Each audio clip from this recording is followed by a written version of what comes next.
નમસ્કાર મિત્રો, સ્વાગત છે તમારું ખેડૂત યોજના યુટ્યુબ ચેનલમાં। મિત્રો, આજના સમાચાર વિશે વાત કરતા પહેલાં જો તમે અમારી ચેનલમાં નવા છો તો નીચે લાલ કલરનું સબસ્ક્રાઇબ બટન આપેલું છે તેને દબાવીને બાજુમાં રહેલા ઘંટડી બટનને પણ દબાવી દેજો, જેથી મારા આવનારા તમામ વિડીયોની માહિતી તમને મળતી રહે। સળંગ 3 દિવસ શાળાઓમાં જાહેર રજા। ઉત્તર ભારતના અનેક રાજ્યોમાં 13 જાન્યુઆરીના રોજ શાળાઓમાં રજા જાહેર કરવામાં આવી છે। પંજાબ અને હરિયાણાના મુખ્ય તહેવારો લોહરી નિમિત્તે તમામ સરકારી અને ખાનગી શાળાઓ બંધ રહેશે।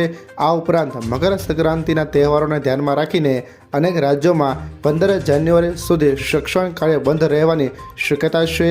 આમ 3 દિવસ સળંગ રજા મળવાથી વિદ્યાર્થીઓમાં અનેરો ઉત્સાહ છે। ત્યારબાદના મહત્વના સમાચાર વિશે વાત કરીએ તો સ્વરોજગાર લક્ષી લોન યોજના।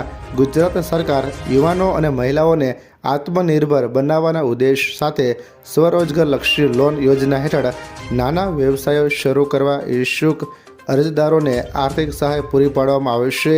આ યોજનામાં 40 જુદા જુદા નાના વ્યવસાયો માટે મહત્તમ ₹10 લાખ સુધીની લોન આપવામાં આવશે।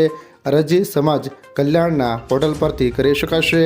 ત્યાર પછીના સમાચાર વિશે વાત કરીએ તો આગામી 5 દિવસ ઠંડી વધારશે। ભારતીય હવામાન વિભાગ એ ઉત્તર ભારતમાં ઠંડીની લહેર અને ધુમ્મસની ચેતવણી જારી કરી છે। પંજાબ, હરિયાણા, પશ્ચિમ ઉત્તર પ્રદેશ અને દિલ્હીમાં કોલ્ડ ડેની સ્થિતિ બની શકે છે। પૂર્વીય ઉત્તર પ્રદેશ અને બિહારમાં સવારે ઘનથી અતિ ઘન ધુમ્મસની આગાહી છે। આગામી 5 દિવસમાં ન્યૂનતમ તાપમાન 2 થી 4 ડિગ્રી સેલ્સિયસ વધુ ઘટી શકે છે। પર્વતીય વિસ્તારોમાં બરફ વર્ષાના કારણે ઠંડા પવનો ફૂંકાતા ઠંડીનો અહેસાસ વધ્યો છે। ત્યાર પછીના સમાચાર વિશે વાત કરીએ તો આખો દેશ સળગ્યો, 538 મોત, 10,000 લોકોની ધરપકડ। ઈરાનમાં મોંઘવારી અને ખામીની શાસન વિરુદ્ધ 15 દિવસથી ચાલી રહેલા હિંસક પ્રદર્શનોમાં અત્યાર સુધીમાં 538 લોકોના મોત થયા છે।